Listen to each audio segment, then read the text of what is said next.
special weather statement from the National Weather Service. A line of snow showers will affect northwestern Huron, Ottawa, Erie, Sandusky, Wood and Lucas counties until noon Eastern Daylight Time. At 10:47 a.m. Eastern Daylight Time, radar indicated snow showers along a line extending from near McClure to near Elmore to 7 miles north of Oak Harbor, moving east at 30 miles per hour. Hazards include winds to 30 miles per hour, visibility dropping to less than half of a mile, a quick coating of snow on roads.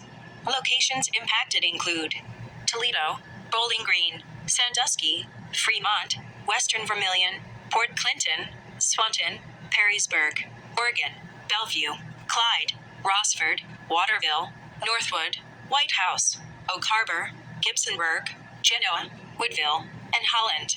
Use extra caution if you must travel. Rapid changes in visibility and potentially slick roads may lead to accidents.